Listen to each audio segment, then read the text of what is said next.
Hi friends, Mukhtar Joshi. या व्हिडिओमध्ये आपण सामान्य ज्ञानावर आधारित 25 प्रश्न पाहणार आहोत आणि हे सगळे प्रश्न वेगवेगळ्या परीक्षांना विचारलेले आहेत. प्रिव्हियस इयर क्वेश्चन पेपर आहेत आणि हे कोणासाठी महत्त्वाचे आहेत?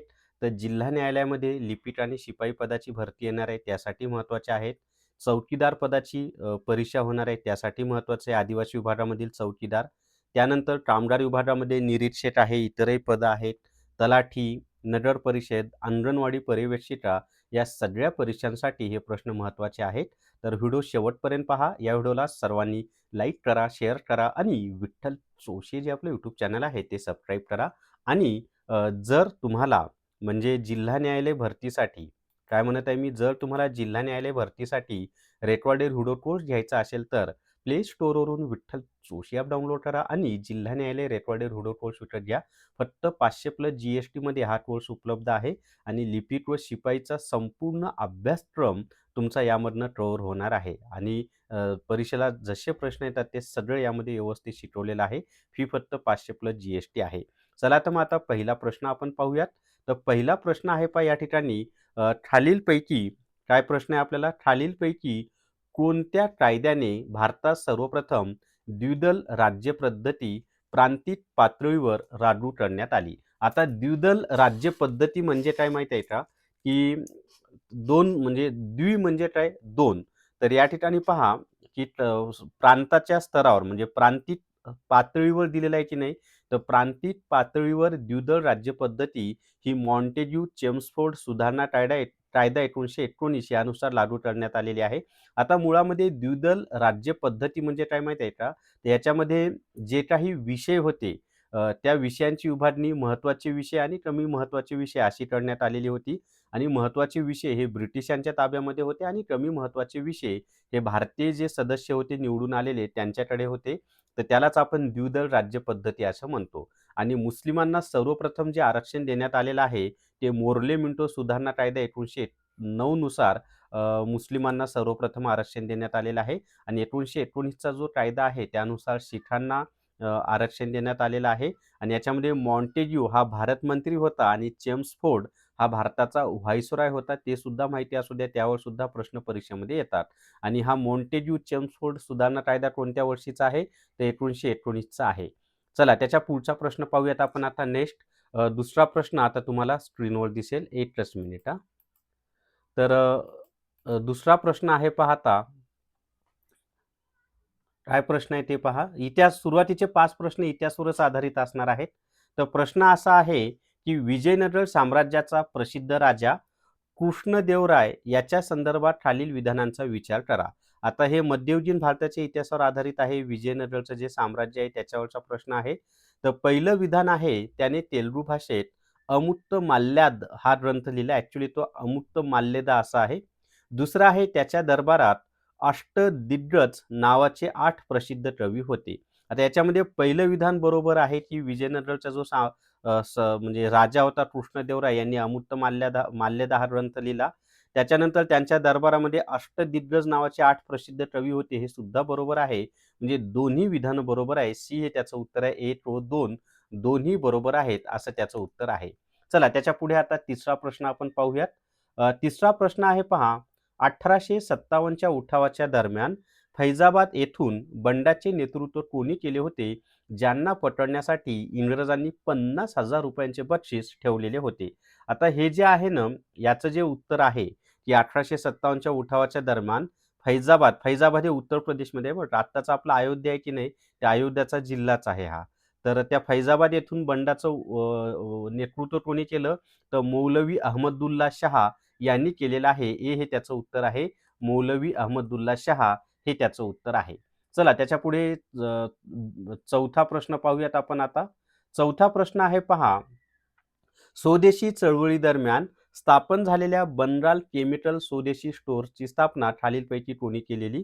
तर स्वदेशी चळवळ कधी सुरू झाली? 1905 मध्ये सुरू झाली. आणि लॉर्ड कर्झन यांनी बनरालची जी फाळणी केली त्याला वनरभंग असं म्हणतात. वनर म्हणजे बनराल, भंग म्हणजे फाळणी किंवा तुकडे. तर बनरालच्या फाळणीच्या विरोधामध्ये स्वदेशी चळवळ सुरू झाली किंवा वनरभंग चळवळ सुरू झाली. मग त्याच्यामध्ये जे बनराल केमिकल स्वदेशी स्टोअरची स्थापना कोणी केलेली आहे? तर प्रफुल्ल चंद्र राय यांनी केलेली आहे. बी हे त्याचं उत्तर आहे. प्रफुल्ल चंद्र राय हे त्याचं उत्तर आहे. व्हिडिओला सर्वांनी लाईक करा बरं का. कमीत कमी 500 लाईक आले पाहिजे पहा. कमीत कमी 500 लाईक व्हिडिओला मिळाले पाहिजे. पुढचा प्रश्न आहे, खालील घटनांचा त्यांच्या कालानुक्रमानुसार आधी ते नंतर योग्य क्रम लावा. आता याच्यामध्ये जर आपण योग्य क्रम लावायचा झाला आधी ते नंतरचा, तर याच्यामध्ये नेहरू अहवाल, सायमन कमिशनचे भारतात आगमन, दांडी यात्रा, पुना करार, त्याला आपण पुणे करार असं सुद्धा म्हणतो. तर सुरुवातीला सायमन कमिशनचे भारतात आगमन झालं, ही पहिली घटना आहे. त्याच्यानंतरची जी दुसरी घटना आहे, म्हणजे सायमन कमिशनचं भारतामध्ये आगमन झालं, त्याच्यानंतर नेहरू अहवाल प्रसिद्ध झाला, त्याच्यानंतरची घटना आहे दांडी यात्रा झालेली आहे आणि पुणे करार हा चौथी घटना आहे.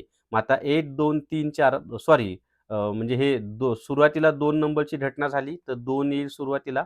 त्याच्यानंतर 1 नंबरची घटना झाली, त्यानंतर 3 नंबरची, त्यानंतर 4 नंबरची, तर 2, 1, 4, 2, 1, 3, 4, 1 नंबरचं त्याचं उत्तर आहे. चला त्याच्या पुढचा प्रश्न पाहूयात आता. नेक्स्ट प्रश्न आहे. पुढचा प्रश्न आहे पहा. आता भारताच्या भूगोलावर आधारित 5 प्रश्न आपण पाहणार आहोत. चालू घडामोडीचे सुद्धा प्रश्न घेतलेले आहेत बरं याच्यामध्ये.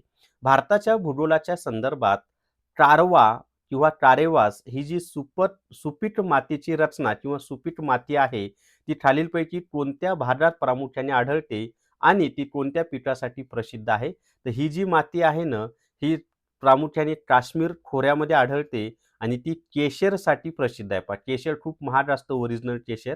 तर केशर उत्पादनासाठी ही कारवाज नावाची जी माती आहे ती प्रसिद्ध आहे. आणि ती कुठं आढळते आपल्याला, तर जम्मू काश्मीर खोऱ्यामध्ये आढळते. काश्मीर खोऱ्यामध्ये, जम्मू काश्मीर या केंद्रशासित प्रदेशात.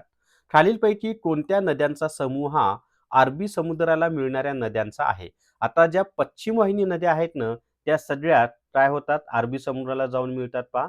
मग आता पश्चिम वाहिनी नद्यांचा जर आपण विचार केला, तर त्याच्यामध्ये पहा गोदावरी ही पूर्ववाहिनी नदी आहे. गोदावरी, कृष्णा, कावेरी, महानदी ह्या बंगालच्या उपसागराला मिळतात. त्याच्यानंतर नर्मदा, महानदी ही बंगालच्या उपसागराला मिळते. नर्मदी अरबी समुद्राला मिळते. शेरावती ही तर याची उपनदी आहे, कावेरी नदीची, त्याच्यावरचा धबधबा प्रसिद्ध आहे. तापी पश्चिमेला मिळते, पेरियार पश्चिमेला मिळते, हुगळी आणि नेत्रावती नाही मिळत. मग एच नंबरचं त्याचं उत्तर आहे की नर्मदा, तापी, साबरमती आणि पेरियार ह्या पश्चिम वाहिनी नद्या आहेत आणि ह्या अरबी समुद्राला जाऊन मिळतात. त्याच्यामध्ये नर्मदा आणि तापी ह्या प्रमुख पश्चिम वाहिनी नद्या आहेत. त्याच्यावर हमखास प्रश्न विचारला जातो की प्रमुख पश्चिम वाहिनी नद्या कोणत्या आहेत, तर नर्मदा आणि तापी. साबरमती ही जी नदी आहे ही गुजरातमध्ये म्हणजे गुजरातमधूनच वाहते. त्याच्यानंतर पेरियार ही केरळ राज्यामधील महत्त्वाची नदी आहे. पहा याच्यावर खूप परीक्षांना प्रश्न आलेले आहेत की पेरियार ही नदी कोणत्या राज्यात आहे, तर केरळ या राज्यामध्ये आहे आणि त्या नदीच्या नावावरूनच पेरियार नावाचं अभयारण्य सुद्धा आहे. तर 1 नंबरचं त्याचं उत्तर आहे बरं का. आता 8वा प्रश्न आहे, हिमालयाच्या खालील पर्वत श्रेण्यांचा उत्तरेकडून दक्षिणेकडे असणारा योग्य क्रम ओळखा. काय करायचं आपल्याला, उत्तरेकडून दक्षिणेकडे असलेला योग्य क्रम लावायचा आहे. तर सर्वात उत्तरेला काराकोरम आहे. तर ह्या रांगा आहेत बरं का हिमालय पर्वतामधील. त्याच्यानंतरचा आहे लडाख, त्याच्या दक्षिणेला आहे झास्कर आणि सर्वात दक्षिणेला आहे पीर पंजाब. तर बी हे त्याचं उत्तर आहे दिलेल्या पर्यायानुसार. त्याच्या पुढे आता 9वा प्रश्न आपण पाहूयात. पुढचा प्रश्न आहे पहा, अंदमान आणि निकोबार या केंद्रशासित प्रदेशातील बॅरन बेटासंदर्भात कोणते विधान सत्य आहे? आता हे जे बॅरन बेट आहे ते कुठं आहे, तर अंदमान आणि निकोबारमध्ये आहे, ते पण माहिती असू द्या आणि बंगालच्या उपसागरामध्ये आहे. आता हे कशासाठी प्रसिद्ध आहे माहिती आहे का? तर हे भारतातील एकमेव जिवंत ज्वालामुखी बेट आहे. भारतातील एकमेव जिवंत ज्वालामुखी बेट कोणतं आहे? तर बॅरन बेट आहे, हे लक्षात ठेवा. तर ए हे त्याचं उत्तर आहे. हे त्या संदर्भात महत्त्वाचं आहे आणि ते अंदमान निकोबार बेट समूहापैकी आहे आणि बंगालच्या उपसागरामध्ये आहे. आता 10वा प्रश्न आहे पहा, भारतातील चिल्का सरोवर बाबतीत खालील विधानांचा विचार करा. आता काय विधानं दिलेली आहेत आपल्याला? तर पहिलं विधान दिलेलं आहे की हे भारतातील सर्वात मोठे खाऱ्या पाण्याचे सरोवर आहे, तर बरोबर आहे. चिल्का सरोवर हे भारतातील सर्वात मोठं खाऱ्या पाण्याचं सरोवर आहे, अगदी बरोबर आहे. हे रामसर कराराअंतर्गत समाविष्ट केलेले भारतातील पहिले ठिकाण होते, हे सुद्धा बरोबर आहे. म्हणजे दोन्ही विधानं बरोबर आहे. सी हे त्याचं उत्तर आहे. दोन्ही विधानं बरोबर आहेत. आता हे जे चिल्का सरोवर आहे ना, हे कोणत्या राज्यामध्ये आहे ते मला कमेंट करून सांगा बरं. पाहूया किती जणांना माहिती आहे. पुढचा प्रश्न पाहता, भारतीय राज्यघटनेच्या कलम 368 नुसार घटनेत दुरुस्ती करण्याच्या पद्धतीबाबत कोणते विधान चुकीचे आहे? चुकीचं विधान ओळखायचं आहे आपल्याला, बरोबरचं नाही. म्हणजे या 4 पर्यायापैकी 3 पर्याय बरोबर आहेत आणि एक जे विधान आहे ते कसं आहे? चुकीचं आहे. तर पहिलं पहा, घटना दुरुस्ती विधेयक संसदेच्या कोणत्याही सभागृहात मांडता येते. बरोबर आहे. तुम्ही लोकसभेमध्ये मांडू शकता किंवा राज्यसभेमध्ये मांडू शकता. घटना दुरुस्ती विधेयकासाठी राष्ट्रपतींची पूर्वपरवानगी आवश्यक असते. चुकीचं आहे. राष्ट्रपतींच्या परवानगीची आवश्यकता नसते. दोन्ही सभागृहात मतभेद झाल्यास संयुक्त बैठकीची तरतूद नाही. बरोबर आहे. त्याच्यानंतर राष्ट्रपती घटना दुरुस्ती विधेयकाला मंजुरी देण्यास नकार देऊ शकत नाहीत. तर हे सुद्धा बरोबर आहे, कारण संसदेनं जर बिल पारित केलं तर राष्ट्रपतींना त्याला मान्यता द्यावीच लागते. तर चुकीचं विधान कोणतं आहे, की घटना दुरुस्ती विधेयकासाठी राष्ट्रपतींची पूर्वपरवानगी आवश्यक असते. हे विधान चुकीचं आहे. बाकीचे तिन्ही विधान बरोबर आहेत. आणि जे कलम 368 आहे ना, त्या कलम 368 नुसार काय होतं, की 3 प्रकारच्या घटना दुरुस्ती होतात. पहिले साध्या बहुमताने, दुसरी विशेष बहुमताने आणि तिसरी विशेष बहुमत आणि निम्म्यापेक्षा जास्त घटक राज्यांच्या बहुमताने. सर्वोच्च न्यायालयाच्या न्यायिक पुनर्विलोकन अधिकाराच्या संदर्भात खालीलपैकी कोणते विधान सर्वात अचूक आहे? अचूक म्हणजे बरोबर विधान. आता न्यायिक पुनर्विलोकन हे जे आहे ना, आपण कोणत्या देशाकडून घेतलेलं आहे माहिती आहे का?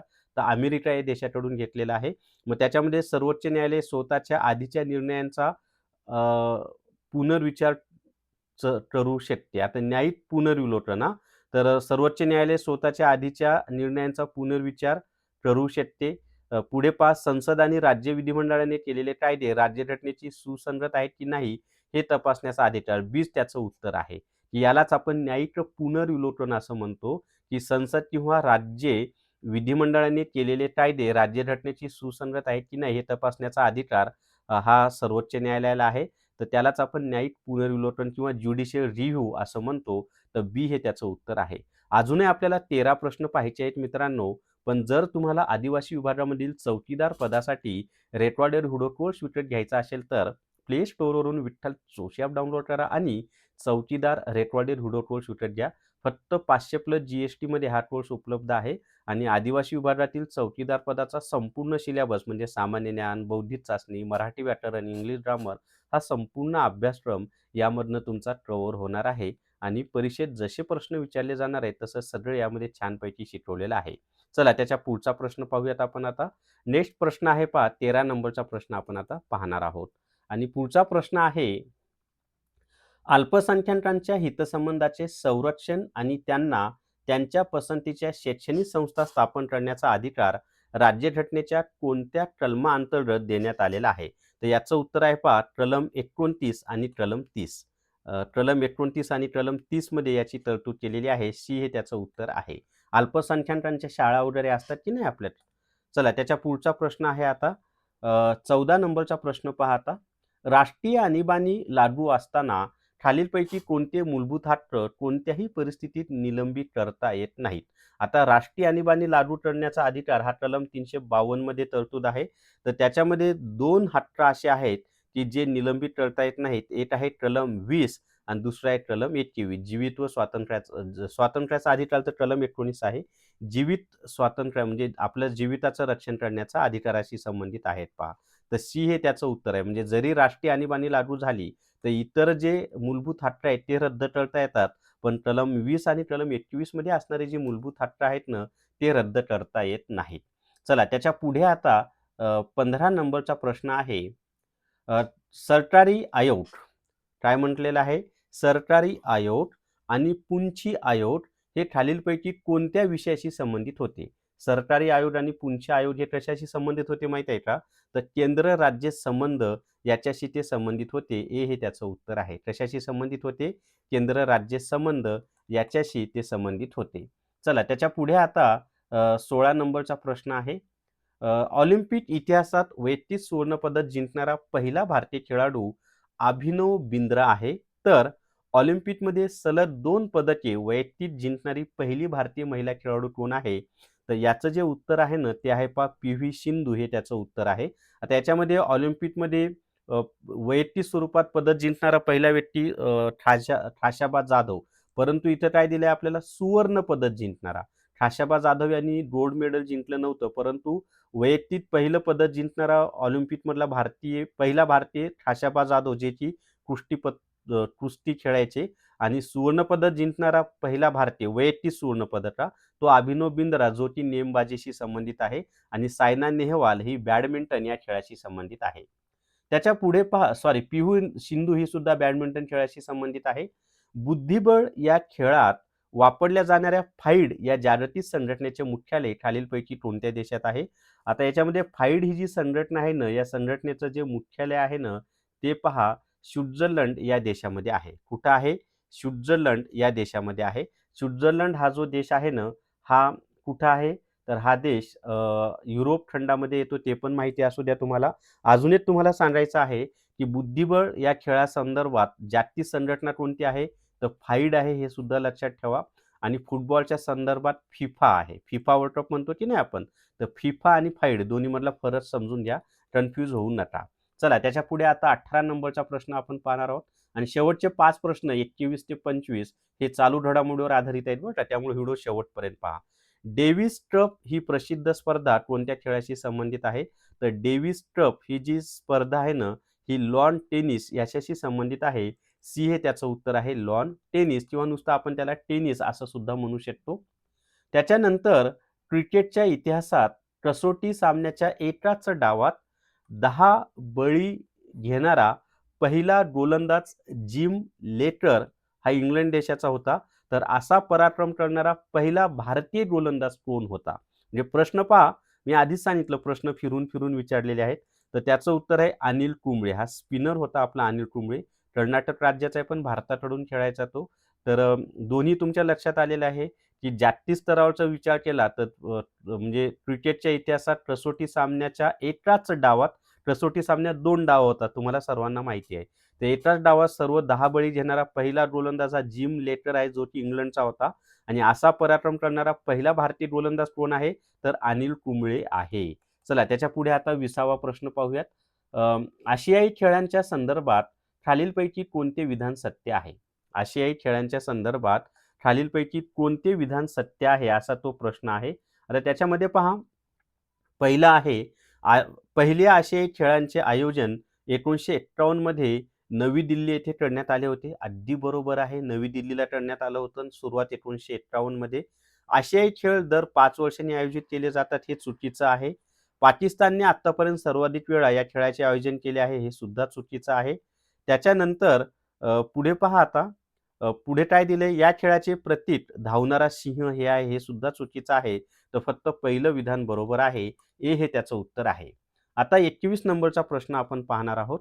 आणि 21 नंबरचा प्रश्न आहे पहा, 2000 आता चालू घडामोडीचे प्रश्न आहेत हा सगळे. 2026 मध्ये होणाऱ्या 23व्या फिफा विश्वचषक फुटबॉल स्पर्धेचे यजमानपद संयुक्तपणे कोणत्या देशांकडे आहे? आता याचं यजमानपद कुणाकडे माहित आहे का? तर अमेरिका, कॅनडा आणि मेक्सिको या 3 देशांमध्ये ह्या स्पर्धा होणार आहेत. बी हे त्याचं उत्तर आहे, अमेरिका, कॅनडा आणि मेक्सिको. त्याच्यानंतर भारतीय अंतराळ संशोधन संस्थेच्या म्हणजेच इस्रो गगनयान मोहिमेच्या अंतर्गत अंतराळात पाठवल्या जाणाऱ्या पहिल्या महिला रोबोटचे नाव काय आहे? तर त्याचं उत्तर आहे वेम मित्रा. बी हे त्याचं उत्तर आहे, वेम मित्रा हे त्याचं उत्तर आहे. हे चालू घडामोडीचे प्रश्न पण महत्वाचे आहेत बरं का आगामी परीक्षांमध्ये. सगळेच प्रश्न महत्वाचे आहेत. भारताने नुकत्याच कोणत्या देशासोबत UPI आणि रुपये कार्ड सेवा सुरू करण्यासाठी करार केला आहे, ज्यामुळे तिथले भारतीय पर्यटक सहज व्यवहार करू शकतील? तर याचं उत्तर आहे पहा, श्रीलंका आणि मॉरिशस या देशांसोबत हा करार करण्यात आलेला आहे. ए हे त्याचं उत्तर आहे, श्रीलंका आणि मॉरिशस. श्रीलंका हा भारताच्या दक्षिणेला आहे, एक बेटच आहे. त्याच्यानंतर संयुक्त राष्ट्रांच्या चालू वर्षाच्या अहवालानुसार खालीलपैकी कोणता देश जगातील सर्वात आनंदी देश म्हणून सलग पहिल्या स्थानावर आहे? तर याचं उत्तर आहे कोणतं आहे? फिनलंड हे त्याचं उत्तर येतं पहा. फिनलंड हा देश सतत म्हणजे दरवर्षी तो पहिल्या क्रमांकावरच असतो, तर सी हे त्याचं उत्तर आहे. आणि फिनलंड हा सुद्धा युरोप खंडामधील देश आहे. आता त्याच्या पुढे केंद्र सरकारने नुकत्याच जाहीर केलेल्या स्वच्छ सर्वेक्षण 2025-26 नुसारच्या प्राथमिक अहवालानुसार भारतातील कोणते शहर सलग 7व्यांदा सर्वात स्वच्छ शहर ठरले आहे? तर त्याचं उत्तर आहे इंदूर. इंदूर हे मध्य प्रदेशामधील शहर आहे. आणि जर तुम्हाला कामगार आयुक्तालय रेकॉर्डेड हुडकोड घ्यायचा असेल, ज्यामध्ये कामगार कायदे दिलेले आहे, सामान्य ज्ञान दिलं आहे, मराठी व्याकरण, इंग्लिश ग्रामर, बौद्धिक चाचणी, गणित म्हणजे जो काही अभ्यासक्रम आहे तो सर्व यामध्ये दिलेला आहे आणि त्याची फी फक्त 500 प्लस GST आहे. आणि कामगार आयुक्तालय रेकॉर्डेड हुडकोड घेण्यासाठी प्ले स्टोअरवरून विठ्ठल जोशी ॲप डाउनलोड करा आणि कामगार आयुक्तालय रेकॉर्डेड हुडकोड विकत घ्या. तर या व्हिडिओमध्ये एवढीच माहिती. या व्हिडिओला सर्वांनी लाईक करा, शेअर करा आणि विठ्ठल जोशी जे आपलं यूट्यूब चॅनल आहे ते सबस्क्राईब करा. थांबूयात. धन्यवाद.